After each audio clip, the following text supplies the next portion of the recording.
ನಮ್ಮ ಸ್ಟಾಪ್ ಬಂದಾಗ ನಾವು ಟ್ರೈನಿಂದ ಇಳ್ಕೊಂತೀವಿ.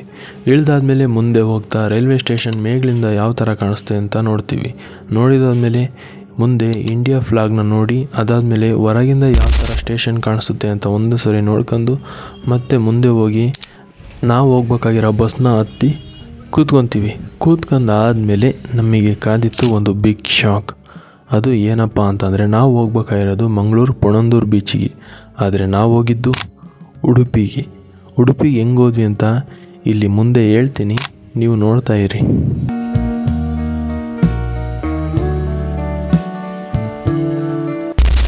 ಗಾಯ್ಸ್, ಒಂದೇ ಒಂದು ಮಿಸ್ಟೇಕ್ ಆಗಿದ್ದು ಎಲ್ಲಿ ಅಂತಂದರೆ ನಾವು ಮಂಗಳೂರಿಗೆ ಹೋಗ್ಬೇಕಾಗಿತ್ತು. ಮಂಗಳೂರಲ್ಲಿ ಬಸ್ ಹತ್ತಿದ್ವಿ, ಅದು ಪಣಂದೂರು ಬೀಚಿಗೆ. ಆ ಬೀಚಿಗೆ ಹೋಗೋಕ್ಕಿಂತ ಮುಂಚೆ ನಿದ್ದೆ ಮಾಡ್ತಿದ್ವಿ ಬಸ್ಸಲ್ಲಿ. ಬಸ್ಸು ಮುಂದೆ ಬಂದಾದಮೇಲೆ ಕಂಡಕ್ಟ್ರು ಬಂದು ಹೇಳ್ತಿದ್ದಾರೆ, ನೀವು ಅಲ್ಲಿ ಇಳ್ಕೊಲಿಲ್ವಾ ಅಂತಂದು. ಆಮೇಲೆ ನಾವು ಕೇಳ್ತಿದ್ವಿ, ನೀವು ಹೇಳಲೇ ಇಲ್ಲ ಅಂತಂದು. ಆಮೇಲೆ ಅವ್ರು ಹೇಳಿದ್ರು, ನಾನು ಅಲ್ಲಿ ಹಿಂದೆ ಹೇಳಿದೆ, ನೀವು ನಮ್ಮಿದ್ರಿಗೆ ಹೇಳಿದ್ರೆ ನಾವು ಇಳ್ಕೊತಿದ್ವಿ ಅಂತಂದು. ಇರಲೇ ಬಿಡ್ರಿ ಅಂತಂದು ಉಡುಪಿ ಬಂದ್ವಿ. ಈಗ ಉಡುಪಿ ಬಂದಿದ್ದು ಏನು ವೇಸ್ಟ್ ಆಗೋಲ್ಲ. ಉಡುಪಿಗೆ ಮಲ್ಪೆ ಬೀಚು ಮತ್ತು ಕೃಷ್ಣ ಮಠನ ನೋಡ್ಕೊಂಡು ಊರಿಗೆ ಹೋಗ್ತಾ ಇರೋದು. ಟೈಮ್ ತುಂಬ ಕಮ್ಮಿ ಐತಿ. ಇವಾಗ ಸಂಜೆ ಬೀಚಿಗೆ ಹೋಗ್ಬೋದು. ರಾತ್ರಿ ಎಲ್ಲ ಟ್ರೈನಲ್ಲಿ ಜರ್ನಿ ಮಾಡಿ ಸುಸ್ತಾಗಿತ್ತು. ಸ್ವಲ್ಪ ಹೊತ್ತು ನಿದ್ದೆ ಮಾಡಿ ಅದಾದಮೇಲೆ ಮಲ್ಪೆ ಬೀಚಿಗೆ ಹೋಗ್ತೀವಿ.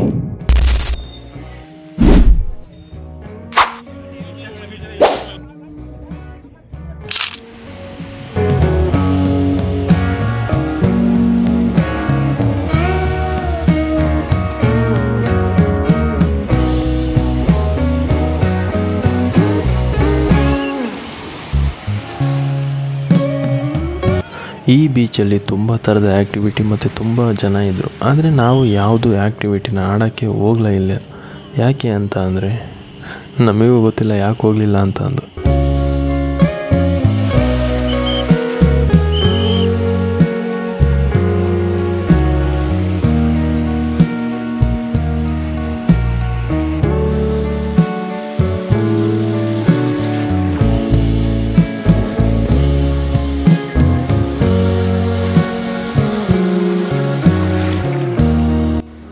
ನಾನು ಇದೇ ಫಸ್ಟ್ ಟೈಮ್ ಬಂದಿರೋದು ಬೀಚಿಗೆ.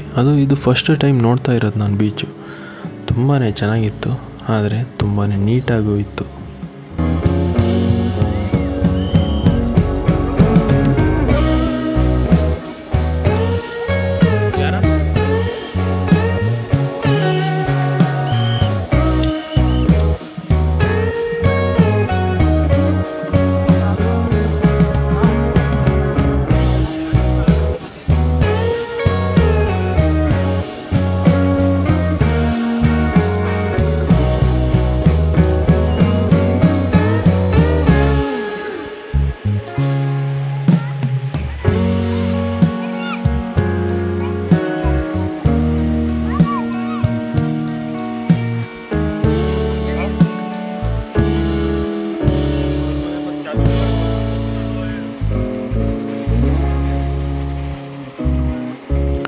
ಆ ಇಬ್ಬರು ಹುಡುಗರನ್ನ ನೋಡಿದಾದ್ಮೇಲೆ ಮುಂದೆ ಬಂದು ಸಮುದ್ರದ ಈ ಥರದ ಸಿನಿಮ್ಯಾಟಿಕ್ ಶಾಟ್ಗಳನ್ನ ತೆಗೆದಿದ್ದೀನಿ.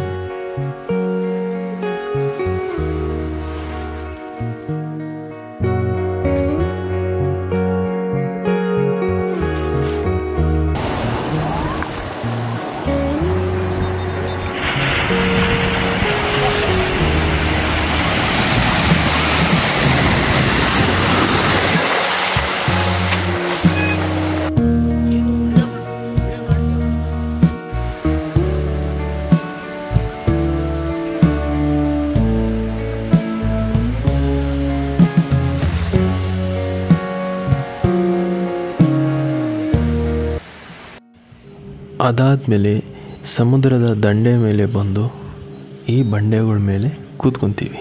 ಕೂತ್ಕೊಂಡಾದ್ಮೇಲೆ ಏನು ಮಾಡ್ತೀವಿ, ಇಲ್ಲಿಂದ ಯಾವ ಥರ ಸಮುದ್ರ ಕಾಣಿಸುತ್ತೆ ಅನ್ನೋದನ್ನ ನೋಡ್ತೀವಿ.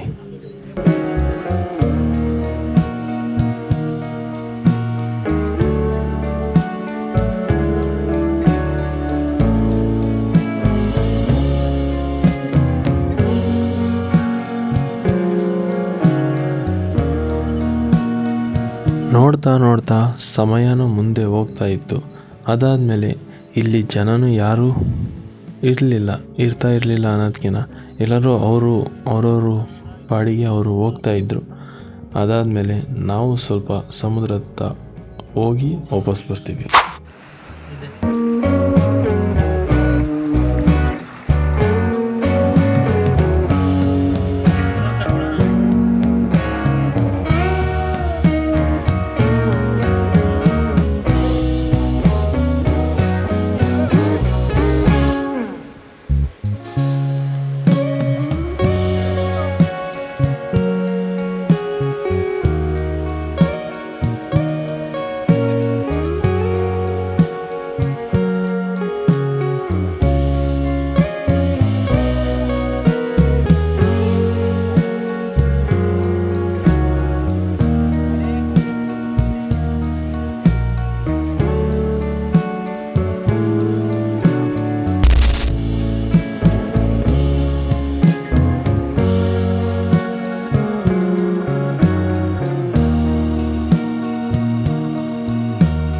ಅಲ್ಲೋಡಲ್ಲಿ ಅಲ್ಲಿ ಯಾವಾಗ ಸತ್ತಾಗಿತ್ತ.